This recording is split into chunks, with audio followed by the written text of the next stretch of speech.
muy buenos días o ya buenas tardes, ¿no? En primer lugar, quiero agradecer al comité organizador por haber considerado mi participación en este evento, ¿no? Y lo primero que quiero decir es que me estoy lleno de satisfacción al observar que aquí en la mesa está la Universidad Nacional Agraria en 4 generaciones. Claro, Luz es la última, ella es molinera también, José Nicolás me sigue y Vinio está en la cola, ¿no? Si no consideramos a Luz.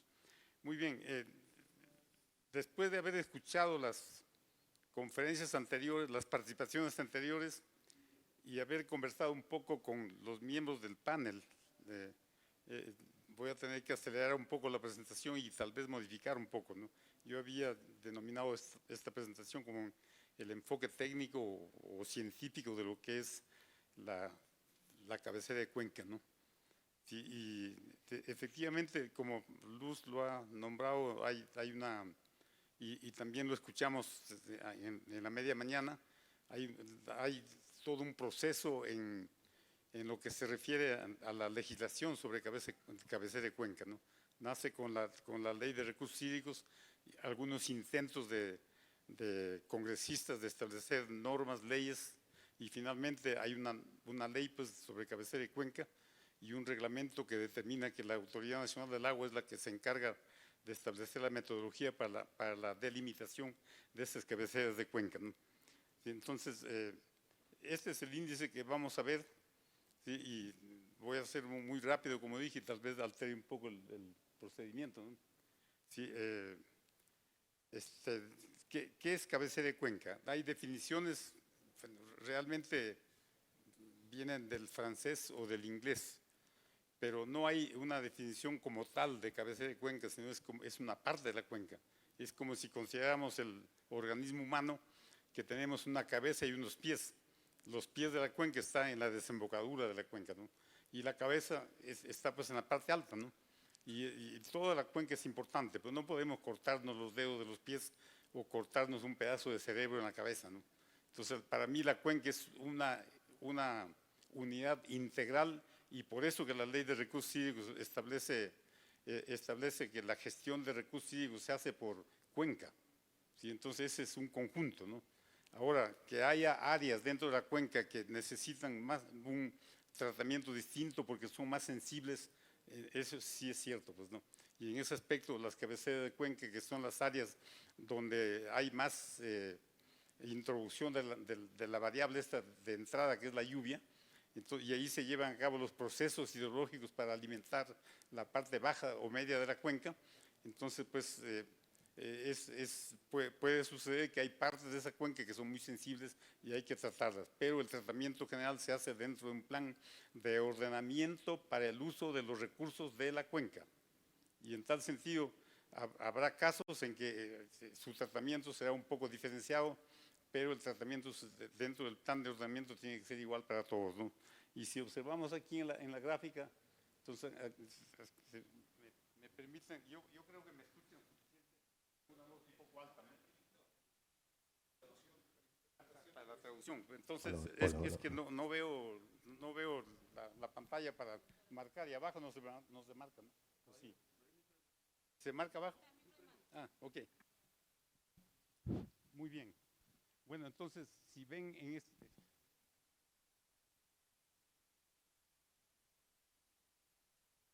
Ok, si ven en estos gráficos de la izquierda, es el ciclo hidrológico. Tenemos dos ciclos, uno es hidrológico natural y otro es el ciclo que determina el hombre para el uso del agua, ¿no? Sí, no hay problema. Sí. Entonces, la mayoría de ustedes conoce este concepto de ciclo hidrológico, pero me voy a centrar en esta parte de acá, ¿no? Pero ¿qué pasa acá? Regresó. Ya. Entonces aquí en esta parte, esto es lo que sucede en la cabecera de cuenca. Hay lluvia, la lluvia indudablemente se origina de alguna forma y el origen de la lluvia va a ser la evaporación, que el vapor de agua se enfría y luego se condensa y luego precipita cuando las condiciones están dadas, ¿no? y la que precipita pues, puede interceptarse en la vegetación y se devuelve a la atmósfera después de haber saturado la capacidad de intercepción. Pero el resto penetra y en el suelo tenemos dos estratos bien definidos. Uno que es el de aereación, donde hay espacios porosos y en estos espacios porosos compiten el agua y el aire por ocuparlos. Y ahí se origina todo el proceso de la recarga de la parte media o baja de la cuenca. Y por eso se considera que esa parte es importante, porque se considera que es la que produce el caudal, ¿no? Sí, y luego está el segundo estrato, el de saturación, donde se origina el agua subterránea, ¿sí? Y fluye como agua subterránea, siguiendo la ley de la permeabilidad o la ley de Darcy, ¿no? Y esto pues escurre o sale en los lagos, o estos, digamos, se ven aquí un perfil de suelo donde se ve cómo va a suceder el proceso de percolación o de infiltración. Y luego en la parte inferior derecha, entonces cómo llega al cuerpo de agua, al cauce o al lago, ¿okay? ¿Sí? Muy bien, y cuando hablamos de cabecera de cuenca, indudablemente que la ley ha establecido una metodología ya, y esta metodología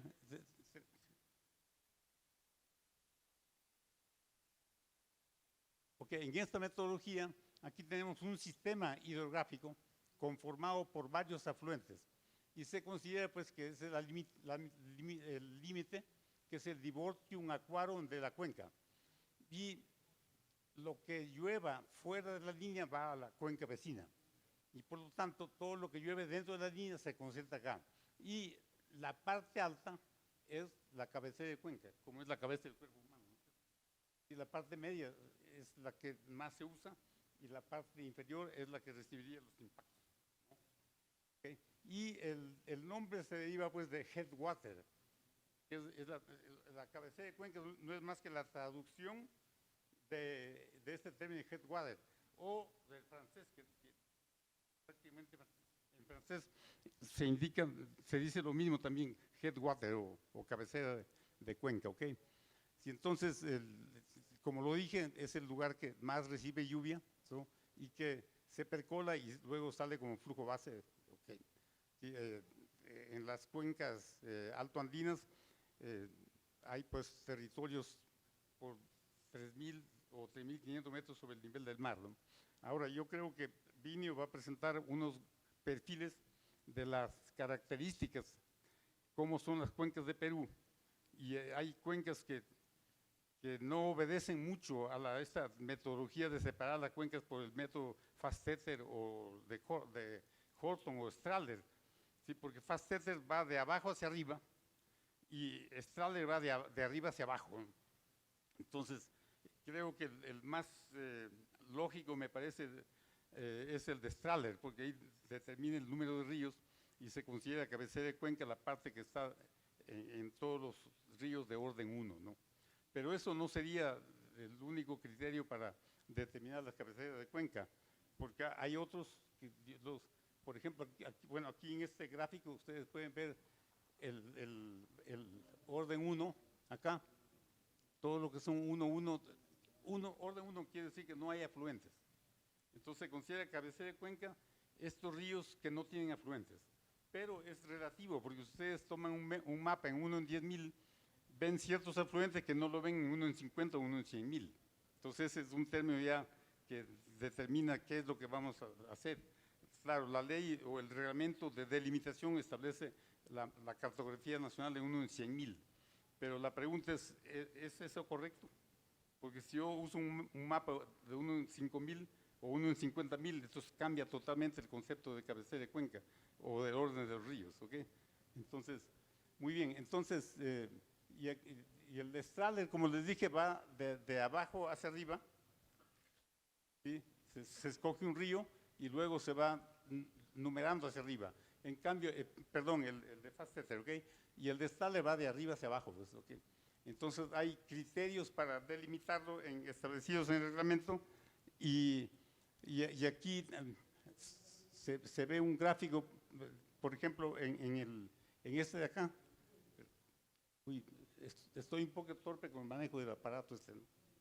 Ok, aquí tenemos, por ejemplo, el de Fast-Tete va de abajo de arriba, 1 y termina por 8. Luego de 8 siguen las ramificaciones, ¿no? En cambio, el de Strahler, pues, empieza con 1 y va hacia abajo. 2 unos forman un 2, 2 doces forman un 3 y así sucesivamente, ¿ok? ¿Sí? Pero les decía que hay otros criterios que podrían determinar la diferenciación. Por ejemplo, la ipsometría. En la ipsometría estamos hablando de nivel y va a ser muy importante lo que va a presentar Vinio porque ¿qué dice la ipsometría? Determina el porcentaje de área de la cuenca que está por encima de una altura determinada. Y en eso, en Huancabamba me parece que es un perfil que cae bruscamente hasta una altura muy baja, entonces no hay cabecera de cuenca ahí, ¿no? En cambio, aquí en el Pacífico Central o en el sur cambia totalmente la situación. Pero es un criterio que podríamos tomar en cuenta, ¿no? Hay otros criterios, por supuesto, por ejemplo, la longitud del escurrimiento superficial, que ese descubrimiento laminar que todavía no se ha formado en cauces, también podría ser un criterio. Determinar cuántos metros o decenas de metros constituyen el escurrimiento superficial. Ahí está la ecuación nomás en función del drenaje, ¿no?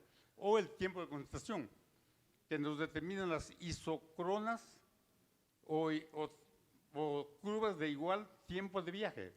Podríamos establecer isocronas y decir, bueno, desde la isocrona tal es cabecera de cuenca, ¿no? Okay. Muy bien, luego el tiempo de concentración está pues asociado también con el tiempo de viaje en el cauce, ¿no? Okay. ¿Cuáles son las implicaciones del uso? Biofísicas, ecológicas, ambientales, socioeconómicas, políticas y culturales. Y en cada uno de estos aspectos se indica que tiene que haber un equipo multidisciplinario para el ordenamiento de la cuenca. ¿Okay? Yo creo que estoy pasado el tiempo. ¿Y cuáles serían las consecuencias?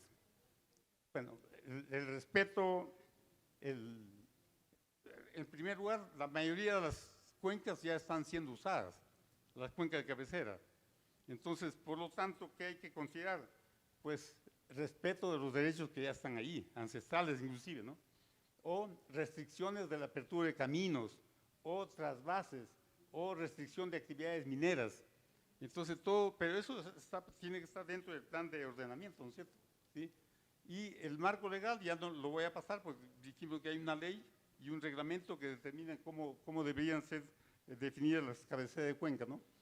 Sí, y que es la ley de recursos hídricos, en el artículo 75 habla de la protección y la ley el decreto supremo 0014-2021 que aprueba la adecuación del reglamento para la delimitación. ¿Okay?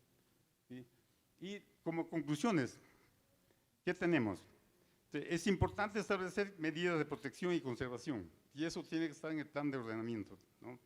El marco metodológico debería asignar grados y vulnerabilidad también, lo mencionaron en la mañana ahora, ¿no?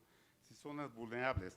Todos los recursos de la cuenca deberían competir con el desarrollo basado en el cumplimiento de los 3 criterios básicos, que son económico, ambiental y social, ¿no es cierto?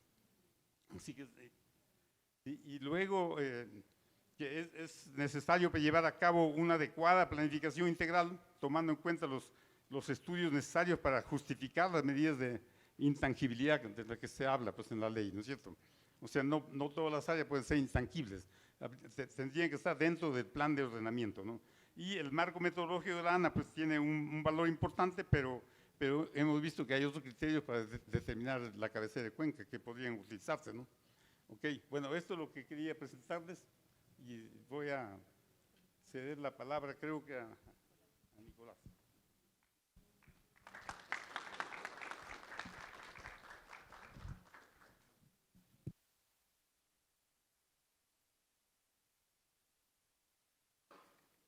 Bueno, gracias. Creo que el doctor Guevara nos ha dado una visión más o menos detallada de lo que es el proceso hidrológico de la cuenca, su caracterización. yo me voy a permitir pedirle a los jóvenes que me ayuden con pasar mi presentación. Yo he tratado, como mencionó la doctora Cabrera, este tema de cabecera de cuencas ya tiene un buen tiempo en análisis, en discusión. Pues hace ya varios años hice una presentación en un evento en Río de Janeiro sobre el tema de cabecera de cuencas. Hice una animación que creo ayuda un poco hacia el oeste. Y la lluvia cae pues más o menos en la zona alta. Esa es la característica. Adelante. Adelante. Esta es una cuenca del otro lado, la vertiente oriental de los Andes. Es una vertiente, como ustedes ven arriba, cubierta de vegetación muy intensa, nubosidad, etcétera, etcétera. Y en esta la línea divisoria y también están los valores 1 de Strahler. Adelante, por favor. Entonces, acá la lluvia puede venir de manera lateral y la lluvia viene por el otro lado. Adelante, por favor. Más o menos de este tipo. Entonces, eso es importante.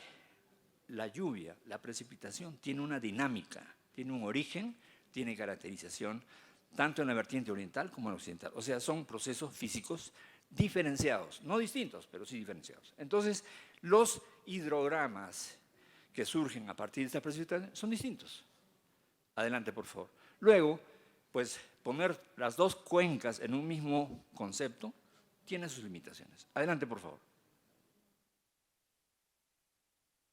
Y me he permitido también poner, esta es una clasificación de cauces. De acuerdo al tipo de cauce, hay unos que son dendríticos o son pinados y otros son en paralelo. Ustedes se pueden dar cuenta, los cauces de primer orden en cada uno de ellos tienen distinta connotación.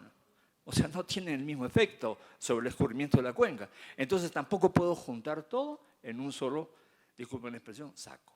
Son conceptos distintos del impacto que tiene el cauce de orden 1. ¿Y por qué me estoy refiriendo al cauce de orden 1?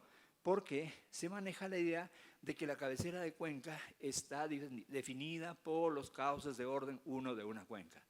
Entonces, las cabeceras de cuenca tienen diferentes conceptos desde el punto de vista hidrológico. Adelante, por favor. Este es otro concepto que es importante. No necesariamente en la parte más alta de la cuenca el rendimiento de agua es mayor, no. Porque hay procesos de evaporación, procesos de infiltración, hay geología, hay suelos, hay características muy particulares que hacen que una cierta parte de la cuenca sea la zona donde hay más rendimiento específico. Esto lo he tomado de un estudio, como ustedes verán, de Colombia. La pregunta es, ¿hemos hecho nosotros el Perú el esfuerzo de hacer un trabajo como este? No. Entonces, ¿cómo podemos afirmar así de que las cabeceras de cuenca son las que tienen mayor producción unitaria de agua para efectos del proceso hidrológico? Adelante, por favor. Y entonces yo quiero con este slide entrar a plantear el tema ya, pues que más o menos está involucrado en mi presentación. El origen del agua en la escorrentía no necesariamente se da en la zona de la más alta de la cuenca, sino se pueden dar en partes distintas de la cuenca, de acuerdo al tipo de cuenca y las características topológicas, ¿no? El agua es un elemento de sostenibilidad, evidentemente, para el hombre y para los ecosistemas. Ese es un principio básico. Lo dijo el doctor Guevara, existe una visión ancestral de que la cuenca alta no se toca. O sea, tenemos referencia de que nuestros antiguos pre-incas o incas no querían tocar la parte alta de la cuenca, o lo trabajaron también. La andenería que hay hasta los 4.200 metros de altitud no es una muestra de que se trabajaba en nuestras prehistoria, en nuestras culturas pre-incas, también el tema de agua en esa zona. O sea, no es un tema que es de ahora. No, eso se maneja desde hace cientos de años. La cuenca es un sistema que tiene que sostenerse a sí mismo. Y ese es el concepto. O sea, no hay que destruir un sistema que tiene un proceso de sostenibilidad en el largo tiempo. Entonces, el otro es los conceptos de degradación física. He visto por ahí en algunas propuestas que hay para el trabajo de cabecera de cuencas, un mapa de degradación de cuencas en el Perú. ¿A escala cuánto? Como dice el doctor Guevara, 1 en 100.000. Pues sencillamente, soy hidrólogo. ¿Quién puede vender una idea de que ¿Se puede hacer un mapa que pueda tener precisión suficiente para trabajar sobre el Strahler número 1? Ni hablar. Y lo otro es, ¿la degradación física es solamente un proceso antropogénico? No, es un proceso natural que viene de cientos de años atrás porque hay un proceso de erosión en todas las cuencas. Entonces, sí, el hombre es parte de ese proceso, por supuesto, porque son procesos de millones de años y nosotros solamente somos una partecita y estamos incorporando un proceso, un cambio posiblemente, el proceso de degradación, sí, es cierto. Y lo otro, la pregunta que más compleja me parece. El sistema como cuenca va a buscar un equilibrio natural desde su perspectiva económico-social, ya no desde la perspectiva hidrológica o de recursos hídricos, sino desde la perspectiva económico-social. ¿Hay un proceso natural de esa que va orientado en eso? Pues es una pregunta. Yo no tengo la respuesta, pero lo quiero proponer. Adelante, por favor. Y este cuadrito. Regresamos. Y esta figurita que me parece muy importante. Se habla mucho de vulnerabilidad. Vulnerabilidad es un concepto que tiene componentes no necesariamente medibles. Entonces se trabajan con matrices y todo. Entonces, lo que sí se puede medir, incorporar como elemento de medición, es el riesgo. Y ese es el elemento que deberíamos trabajar, que involucra, pues, la vulnerabilidad, el azar o los procesos hidrológicos que generalmente se presentan, y otro es la capacidad del sistema para protegerse de esos procesos. Entonces, ahí ya estamos hablando de un manejo de riesgos, que es, desde mi punto de vista, debería ser el enfoque. Adelante, por favor. Entonces, aquí también hay un rol de la minería que lo presenté en una charla que di en Agromin, que me parece muy importante. La minería tiene que involucrarse en esto. No puede sentirse víctima. No puede decir, me están haciendo una ley de cabecera de cuenca y me van a malograr todo el proceso de producción minera. No, tiene que involucrarse. Tiene que ser parte del proceso. Entonces, acá hay que diseñar una estrategia conjunta para dar respuesta junto con otros usuarios al manejo de los sistemas hidrológicos de la cuenca de manera sencilla, no compleja. Adelante, por favor. Entonces ahí viene, estuve pensando sobre este cuadro, me tomó varios minutos, bueno, la pregunta, un poco ha mencionado el doctor Guevara, ¿existen pesos ponderados en relación a cada uno de los sectores de la cuenca?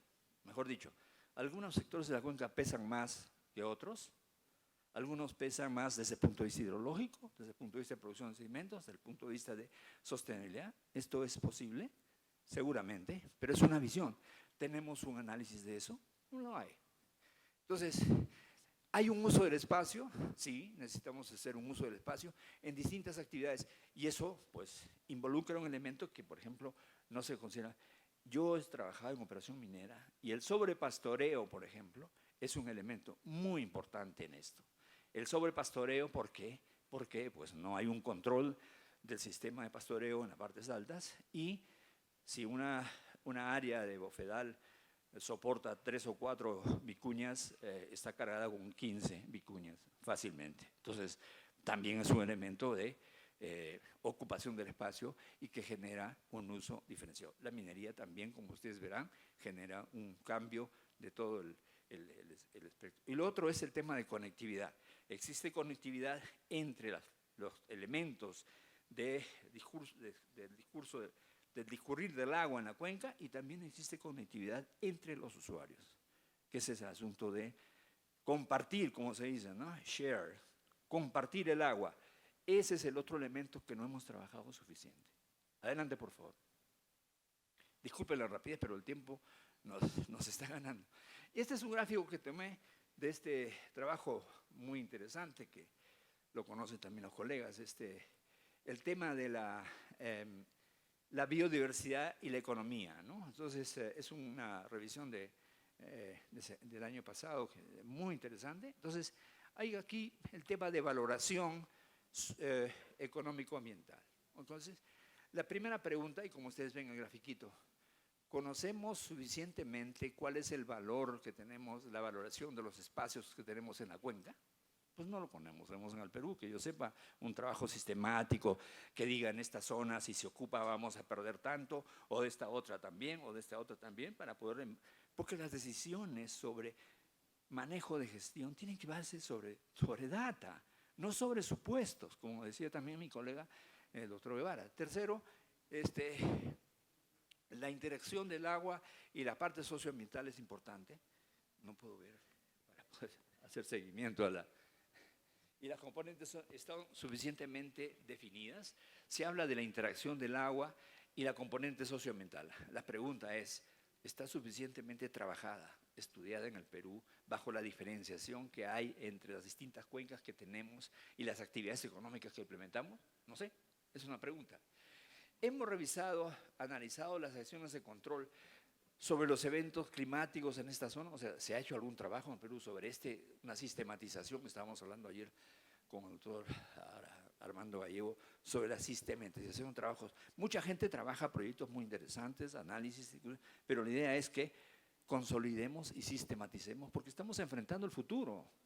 Si hacemos una ley que rompa las posibilidades de desarrollo minero, el Perú está, disculpen la expresión, frito. Entonces, sigamos adelante, por favor. Entonces, acá hay una serie de propuestas que he colocado, he puesto de fondo ese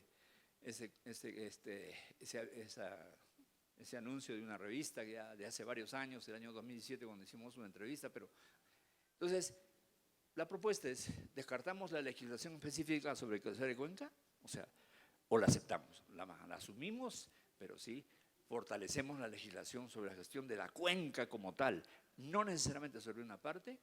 Tenemos que adecuar, revisar la normatividad que tenemos. Evidentemente, tenemos ley de recursos hídricos, tenemos ley de cambio climático, tenemos zonificaciones económicas y ecológicas, vamos a tener una ley de cabecera de cuencas. ¿Cómo sistematizamos esto para poder lograr un avance? Si no, esta es una maraña de cumplimientos aquí, cumplimientos allá, que hacen que cualquier proyecto minero demore 10 años fácilmente, ¿no? Formular planes de investigación, y ese es el otro tema. Si hay limitaciones en la propuesta que está trabajando Ana ahora, es porque falta investigación. O sea, no nos lancemos a hacer una ley en base a supuestos. He visto en la propuesta de Ana que hablan de rendimientos unitarios en Strahler 1. No hay medición en el Perú, que yo sepa, salvo 1, 2 o 3, mediciones de flujo en Strahler 1 para poder hacer un análisis de rendimiento unitario. Lo que hay en Strahler 2 o Strahler 3, sí hay, pero así, con cuentagotas. Y lo otro es el análisis de vulnerabilidad, no orientarlo a vulnerabilidad, sino orientarlo hacia riesgo. Esa es la otra idea. Y el concepto básico, más información reduce incertidumbre.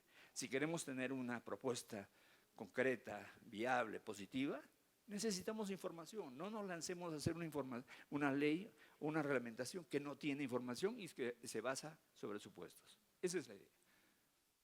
La última creo que es... Adelante. Muchas gracias. Es todo.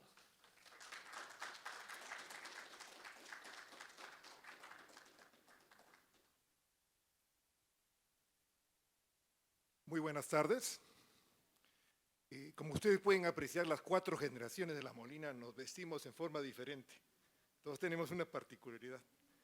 Miren, llegar al final, después de escuchar a estos distinguidos personajes, incluyendo a Luz, por supuesto, me deja en un lugar bastante difícil, ¿no? Y encima de esto, Miguel Cardoso dio una excelente presentación hoy día. Entonces me he quedado, disculpen la palabra, sin mucho piso, pero voy a hacer lo posible para hacer esta conversación también amena, ¿es cierto?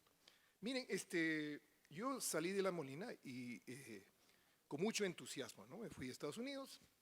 En ese tiempo, la Universidad del Estado de Colorado, pues obviamente la primera escuela de agua del mundo, y con mi viejo profesor, amigo y mentor, ¿no? José Nicolás, y todo lo que yo aprendí. Entonces yo llego a Colorado y me encuentro pues con un monstruo de esos tipos que habían hecho pues investigación 50 años en recursos hídricos, y me dijo exactamente así, me dijo: hijo, ¿qué quieres hacer?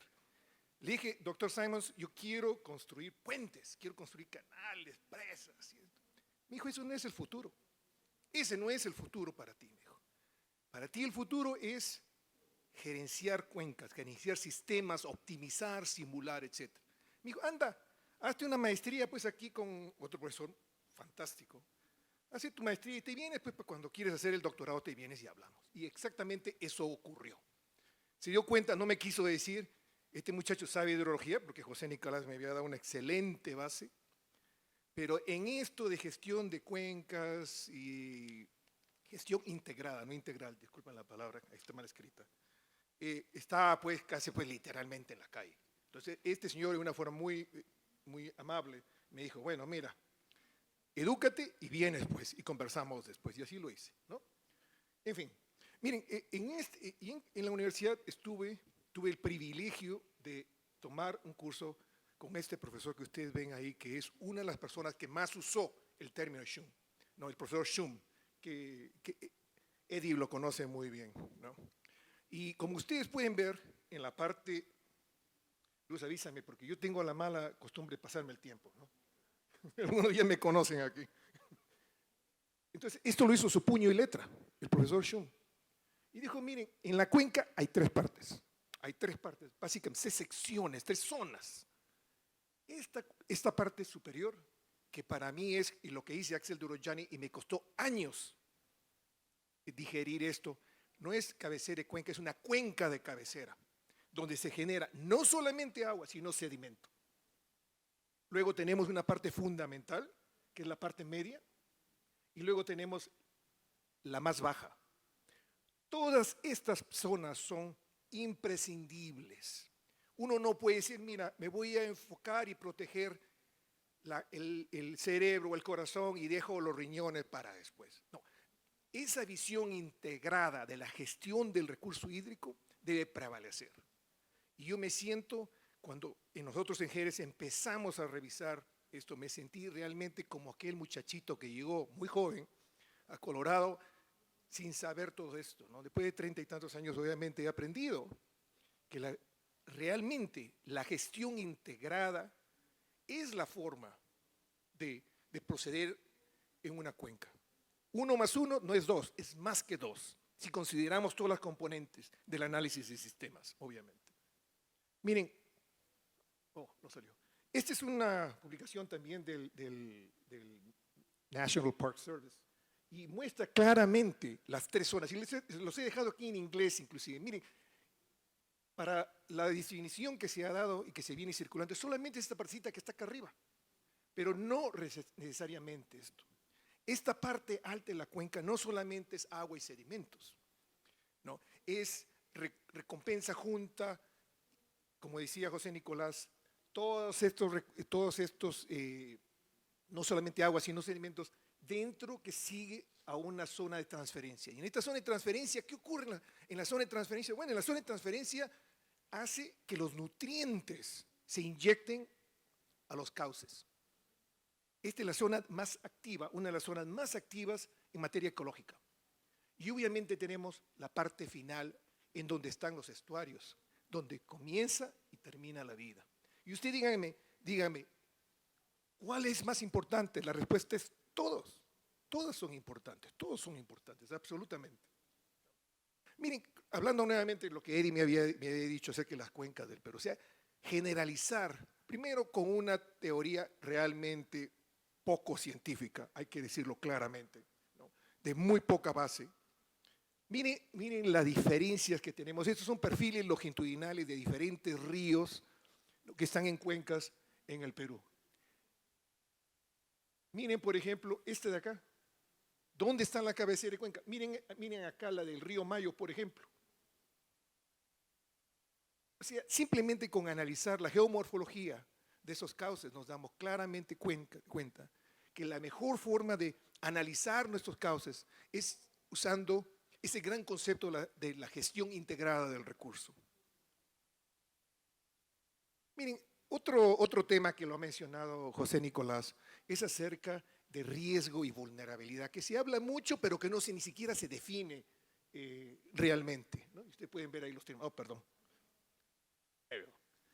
Miren, vulnerabilidad es justamente lo que dice ahí, no lo voy a leer, ustedes lo pueden leer, pero tiene 3 grandes componentes, incluyendo la resiliencia. O sea, la exposición y la fragilidad podemos decirle que son negativas, pero la resiliencia es justamente la positiva, la que el medio mismo trata de convertirse y llegar a lo que estaba antes. Luego tenemos las amenazas. Miren, en la cordillera de Cóndor, el sistema es sumamente frágil, 4.000 milímetros de precipitación al año, pero ¿qué amenazas tiene? Es una zona difícil, una zona que no tiene grandes amenazas, a excepción de ciertos humanos que pueden destruirla, pero realmente no tienen fenómeno del Niño, no tienen esas grandes amenazas. Entonces el riesgo, que como decía Nicolás, es sumamente importante. Nosotros somos gestores de riesgo, no somos gestores de vulnerabilidad. Tal vez en alguna forma, sí, imagínense que ustedes tienen un problema de salud, ¿no? Son vulnerables. Bueno, si no tienen una amenaza como el COVID, su riesgo va a ser bajo. Igualmente, tenemos zonas de muy baja vulnerabilidad. De repente zonas en la costa del Perú, costa norte, pero con tremendas amenazas. Entonces el riesgo sube. Nosotros somos gestores de riesgo. Los estudios de impacto ambiental es un estudio de riesgo, no es un estudio de vulnerabilidad. Ambos son importantes, por supuesto.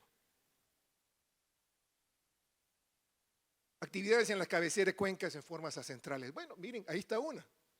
Creo que ustedes la reconocen, no necesita más hablar. Y miren, acá hay otra. Es ahí donde estamos en este momento. Estamos en una cabecera de cuenca también en este momento. Una lección hasta aprendida brevemente porque estoy con el tiempo. Se dice que dejemos que la ciencia determine la viabilidad de una actividad, absolutamente, pero la ciencia también, la ciencia es un ente inerte, somos los humanos los que le damos vida. Entonces ese punto 1 y 2 es que tenemos que tener analistas, científicos, gestores que sepan de ciencia. ¿Y saben qué? Deben seguir exactamente este viejo gráfico que está aquí por muchos años. No necesitamos personas que tengan una lista con una cajita para marcar check. Eso no necesitamos. Necesitamos gente capaz que piense que el objetivo de todo esto es esto que está aquí, que se llama desarrollo sostenible. Eso es lo que necesitamos. Entonces, esa visión yo creo que muchas veces nos falta. Ese tipo de educación nos falta. Uno no puede solamente ambientalmente decir está bien o no está bien, cuando podemos descuidar los otros aspectos. Ese es algo fundamental en las personas que están ligadas a la ciencia. Miren, para terminar, tengo dos casos simples. Una de ellas es el análisis de cuencas en Estados Unidos, que obviamente no considera cabeceras de cuencas, ¿no? Obviamente. Miren, esto es un concepto muy interesante, que algo han puesto visto en la legislación, algunos de estos elementos, pero no todos. Yo creo que se merece absolutamente revisar estos 6 grandes conceptos que son los componentes claves en la gestión de una cuenca.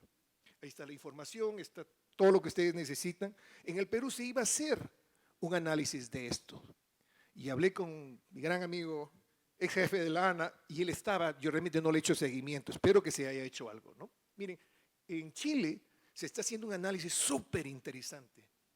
Es cuencas regenerativas, ¿no? Escenarios hídricos 2030. Justamente el hijo de Axel Turajani va a dar una presentación en la sociedad en unos días, ¿no? Los invito. Yo también voy a estar en ese grupo, así que, bueno, algo conversaremos de esto. Y ellos están considerando nuevamente el todo, la gestión holística de ese sistema de la cuenca, ¿no?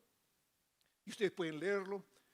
Estoy con el tiempo, pero quisiera mencionar algo más. Miren, antes de irme al punto siguiente, esta es una curva de abatimiento que yo creo que no tengo tiempo de explicarla, pero que le explica en este documento que está bien documentado. Ustedes lo pueden ir ahí, valga la redundancia. Pueden ustedes ir y ver qué significa esta curva de abatimiento. Esto ellos lo han traído del sector energía. Constantemente los que estamos en energía y en agua nos copiamos frecuentemente información y para enriquecernos, para enriquecer el análisis, obviamente, ¿no? Miren, hablando de leyes, es una última conclusión. Para tener algún material interesante para discutir entre todos nosotros, ¿no? Miren, le preguntaba a Eddie, le decía, oye, ¿qué hace una ley de aguas buena? Y me dice, la ley de aguas, una buena ley es la que viene de abajo para arriba. Y abajo están pues también la ciencia, o sea, la ciencia y los usuarios emana y se hace una ley, no de arriba para abajo. Bueno, miren, ¿ustedes saben cuál es la ley más antigua o el reglamento o cuasi ley más antigua del Perú? Le voy a aguar la fiesta aquí a Luz, porque este reglamento, pero sigue vigente en los pueblos de las cuencas del río Chicama, del río Moche, etcétera, etcétera, ¿no? Y para si acaso, para que ustedes quieren ir a verla, está disponible. En Google Books, ustedes la pueden bajar. Miren, este documento escrito hace más de un siglo por un ilustre trujillano, dicho sea de paso, yo soy trujillano, ¿no? Por supuesto. Entonces, ustedes la pueden bajar en Google Books. Está en la Universidad de Princeton, pero ustedes pueden bajarle y leer. Miren, para terminar, Luz, creo que me comió más minutos de lo que debo hacer, pero quiero decirles que hay una frase en inglés que dice, el que no aprende la historia es un tonto. Pero el que no conoce la historia es aún más tonto. Yo creo que tenemos algo ahí de que aprender. Les agradezco. ¿Verdad? De los sistemas de cuencas. La gestión integrada de los recursos hídricos está basada en un uso equitativo y eficiente y sustentable, ¿no? Respecto a la intangibilidad que ha puesto en marcha el nuevo reglamento. En ese contexto, de manera muy rápida, quisiera preguntar. Ok, bueno, en realidad, como lo ha mencionado Vinio, también Nicolás, por supuesto, la gestión integrada de la cuenca, mejor dicho, la gestión integrada de los recursos hídricos, agua, ¿no? Porque esos son recursos naturales que si el hombre no interviene, se gestionan solos. Lo que gestionamos son las intervenciones, lo que nosotros hacemos para poder utilizar el agua. Eso es lo que usamos. Pero sí, en aras del tiempo, ¿no? ¿Sí?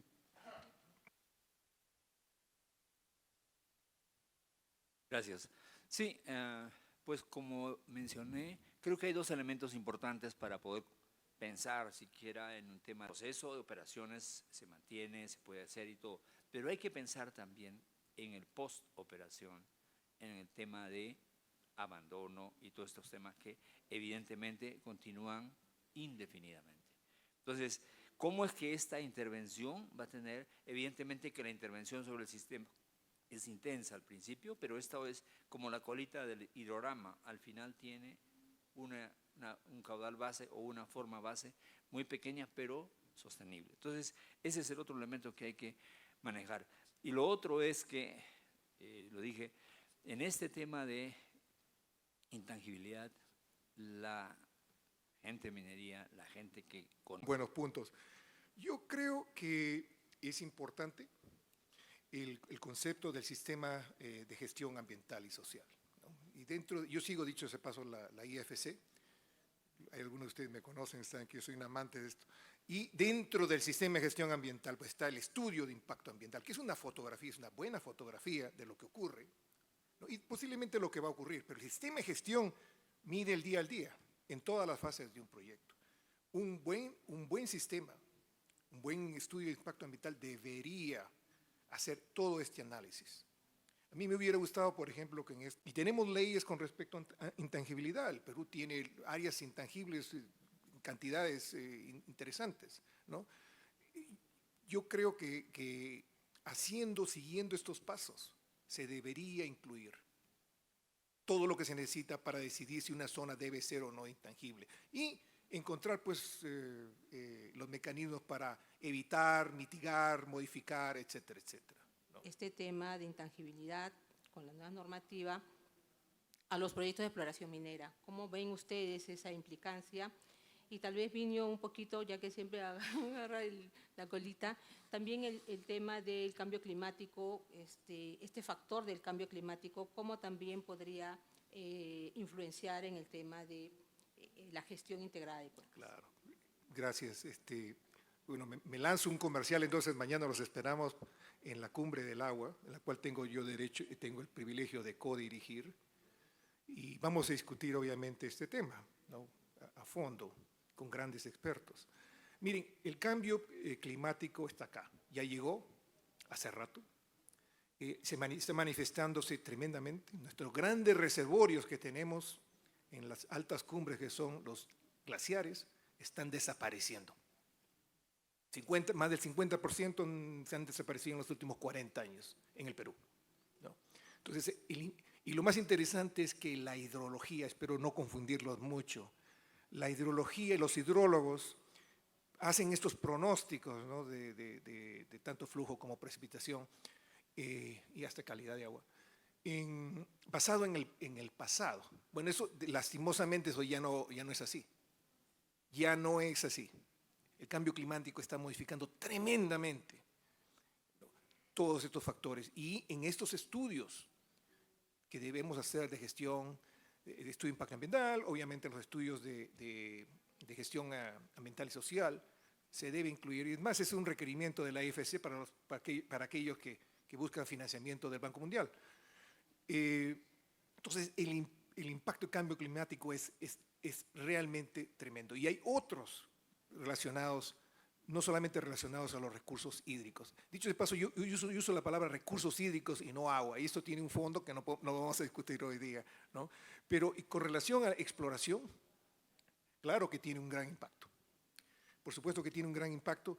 Yo creo que es solamente unos breves minutos, yo creo que debemos repensar lo que se tiene, porque en mi opinión no añade valor. Y como les dije antes, me da como que la sensación de ese jovencito que se apareció hace 35 años en esta universidad y tenía el mismo, o sea, ese es el nivel que yo pienso que hemos llegado, desafortunadamente. Y tenemos gente capaz para poder tener una discusión, por supuesto, amena y útil, y englobar en nuestra legislación el concepto de la gestión integrada del recurso. Gracias. Gracias. Nicolás, por favor. Gracias. Yo solamente quería puntualizar o insistir en el siguiente tema. He participado en el desarrollo de proyectos mineros. ¿Y cuál era uno de los problemas que teníamos? Que no había información, no hay data. Y hay que asumir descargas, hay que asumir lluvia, hay un conjunto de asunciones que hay que tomar para poder avanzar. Entonces, yo creo que la clave del asunto es, necesitamos que los sistemas de medición en el Perú se implementen. Hay proyectos ahora, se ha hecho un convenio interesante con el BID, con el Banco Mundial, para implementar estaciones de medición de agua, por ejemplo. Ese tipo de trabajo es fundamental. No podemos hacer legislación en base a supuestos. Tiene que hacerse sobre base de información, de data. Y la data hidrológica, la data de recursos hídricos, no es tomar datos un mes o 2 meses, es tomar 2, 3 años para ver cómo se comporta el ciclo hidrológico de la parte seca y la parte húmeda. Creo que eso es importante. Y el otro elemento que mencionaba, disculpen, el tema de cambio climático, sí, se están ahora replanteando muchos temas en función del cambio que se dan en todo el globo, y los conceptos que nosotros aprendíamos de procesos estacionarios ahora son procesos transitorios. Y en ese tema, por ejemplo, los valores de tiempo de retorno, que antes se calculaban con fórmula determinada, están entrando en la revisión. Entonces, son elementos que se pueden trabajar, pero solamente sí, solo sí, tenemos data. Si no, estamos especulando. Gracias. Gracias. Sí, Edil, por favor, un minutito. Gracias. Quiero concluir diciendo que la participación de la ciencia y la tecnología es sumamente importante. Debemos considerar lo que es la cultura del agua ya no como un aspecto folclórico, sino como el acervo de conocimientos que se obtienen a través de la investigación. Y por supuesto la tecnología es la aplicación de eso, ¿no? Entonces, me parece que estamos muy crudos en la investigación para la generación de conocimiento. Termino con eso. Muchas gracias. Quiero agradecer a los 3 expositores que han sido fantásticos.